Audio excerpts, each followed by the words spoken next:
Relying on freelancers and other third parties is a must when brokering in Fiverr. There are many issues which can arise from this. For instance, how can you determine that the person on the other end of the computer is honest in his or her dealings? There's no way to be 100% sure that everything will go smoothly because you will never know who the person is on the other end. Hence, the process of screening and filtering freelancers is unavoidable for a broker. It may be a time-consuming procedure, but once you get the connection with the freelancers, you can resume working with them if they have proven to provide quality service and work. Here are a few methods that will help keep you at ease. You're going to go through a series of filters before you decide to contact them. Without further ado, let's move on to the first level. First and foremost, you must pick the right place to post your offer. Use established marketplaces on the internet. The difference between non-established and established marketplaces is that established ones will keep only good quality freelancers. There is already a large pool of freelancers available in these established marketplaces. The following are a list of established marketplaces where you can find quality freelancers: Agent Solo, All Freelance Work, and Upwork. Many potential candidates will send you the link to their profile once you get your job posted. Read through the feedback they've gotten.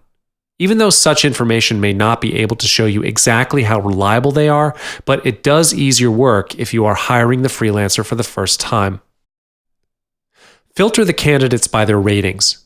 After you've posted the job in the marketplace, you'll get a bunch of responses from freelancers hoping to get the job.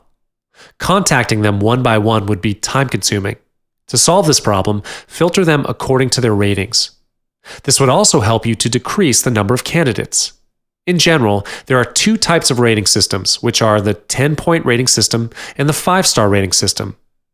If the marketplace that you use is using the 10-point rating system, make sure the freelancers have at least 8 points and above. If they're using the 5-star rating system, look for freelancers with at least 4 stars and above. The rating system runs this way. When their services are satisfying, their buyers will leave them positive ratings, which contributes to their overall rating. Thus, the higher the rating, the better the service they manage to provide. In this level, filter them out according to their ratings, then move on to the next step. The next method would be reading through the feedback and reviews in the profile.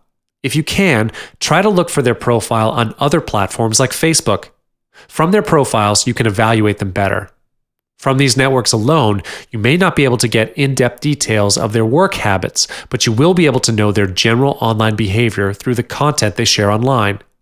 It would be a good reference for you to understand the freelancers better. However, if you're not up to looking up for their profile on other platforms, you can go to their profile in the marketplace. When you are on their profile page, scroll down to look for reviews and feedback from their former buyers. Read the reviews and feedback in their profile. It is acceptable to have a few negative reviews or feedback because there are always difficult clients that have requirements which are nearly impossible to fulfill. However, read through the comments and take note of it.